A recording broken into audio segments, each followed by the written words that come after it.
Assalamualaikum warahmatullahi wabarakatuh. Welcome back to my channel.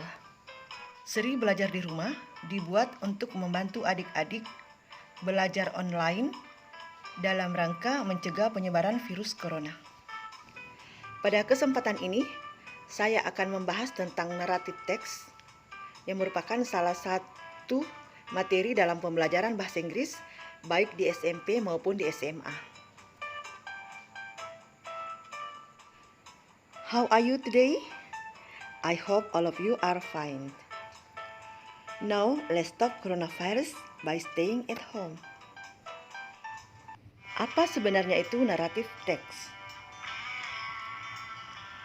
The definition of narrative text is a kind of text to retell the story in the past. Adik-adik, naratif teks ini adalah suatu jenis teks berupa cerita yang terjadi di masa lalu, baik cerita hayalan, kisah nyata yang direkayasa, ataupun berhubungan dengan dongeng.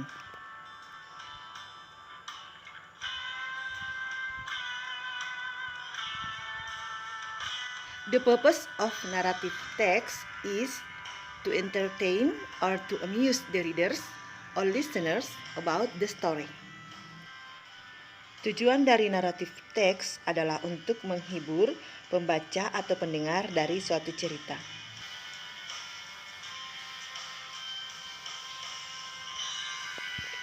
The general structure of narrative text. Yang pertama adalah orientation. Orientation ini adalah pendahuluan atau pembuka yang berupa pengenalan tokoh, waktu, dan tempat. Kemudian complication. Complication adalah pengembangan konflik atau permunculan masalah pada cerita. Dan selanjutnya adalah resolution. Resolution adalah penyelesaian konflik atau langkah yang diambil untuk merespon masalah. Ketiga unsur inilah yang merupakan struktur teks daripada naratif teks. Di dalam suatu naratif teks itu juga biasanya diakhiri dengan suatu koda atau reorientation. Reorientation merupakan ungkapan-ungkapan penutup yang menunjukkan berakhirnya suatu cerita. Reorientation bersifat opsional atau tidak selalu ada pada naratif teks. Dan yang terakhir adalah koda. Koda adalah perubahan yang terjadi pada tokoh dan pelajaran apa atau nilai moral apa yang bisa dipetik dari suatu cerita. Koda ini juga bersifat opsional. Language feature of narrative text. Ciri-ciri kebahasaan dari naratif text. Yang pertama, naratif text menggunakan past tense, yaitu tenses yang menceritakan tentang kejadian pada masa lalu. Misalnya kata-kata drunk, went, cleaned, yang menggunakan bentuk kedua atau verb pertama yang diberikan akhiran ed. Yang kedua, advent of time. Misalnya, once upon a time, one day, etc. Yang ketiga, time conjunction. Time conjunction yang digunakan di sini misalnya kata when, then, suddenly, etc. Selanjutnya, specific karakter. Karakter yang digunakan dalam cerita ini adalah karakter yang khusus, bukan umum. Misalnya, Cinderella, Snow White, Alibaba. Kemudian ciri-ciri kebahasaan lainnya adalah action verb. Action verb di sini adalah kata kerja yang menunjukkan suatu aksi. Misalnya, walk, berjalan, drunk, minum, dan sebagainya.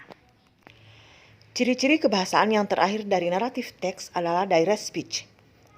Direct speech ini digunakan untuk membuat cerita itu menjadi hidup. Misalnya dalam kalimat, Snow White say, my name is Snow White. Jadi walaupun ceritanya terjadi pada masa lalu, tetapi Snow White tetap mengatakan, my name is Snow White. Direct speech di sini menggunakan bentuk present tense atau kata kerja bentuk pertama. That's the explanation about narrative text. Now, listen to the story about the ugly duckling. Don't forget to pay attention to the pronunciation of the words or sentences.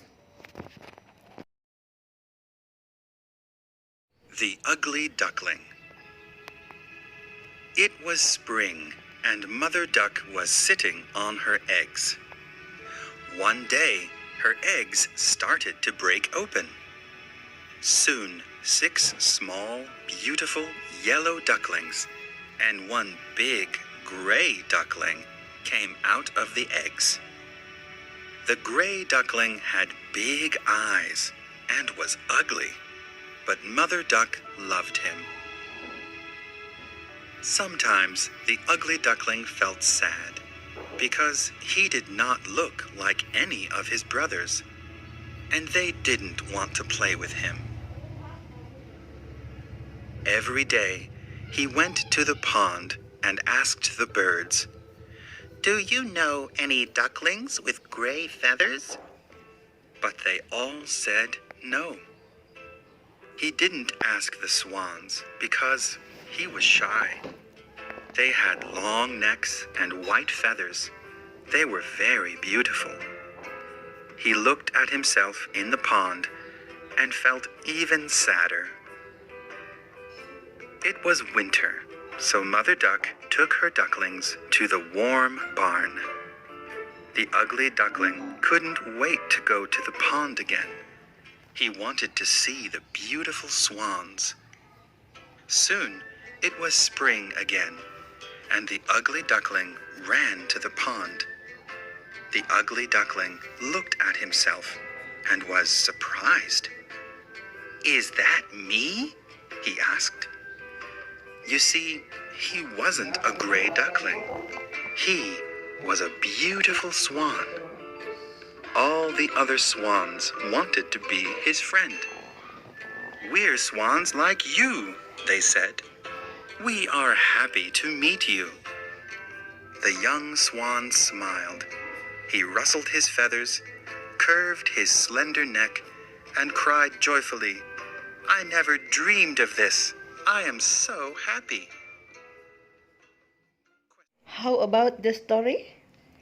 Adik-adik, now listen again. The Ugly Duckling. It was spring, and Mother Duck was sitting on her eggs. One day, her eggs started to break open. Soon, 6 small, beautiful yellow ducklings and 1 big gray duckling came out of the eggs. The gray duckling had big eyes and was ugly, but Mother Duck loved him. Sometimes the ugly duckling felt sad because he did not look like any of his brothers, and they didn't want to play with him. Every day, he went to the pond and asked the birds, "Do you know any ducklings with gray feathers?" But they all said no. He didn't ask the swans because he was shy. They had long necks and white feathers. They were very beautiful. He looked at himself in the pond and felt even sadder. It was winter, so Mother Duck took her ducklings to the warm barn. The ugly duckling couldn't wait to go to the pond again. He wanted to see the beautiful swans. Soon, it was spring again, and the ugly duckling ran to the pond. The ugly duckling looked at himself and was surprised. "Is that me?" he asked. You see, he wasn't a gray duckling. He was a beautiful swan. All the other swans wanted to be his friend. "We're swans like you," they said.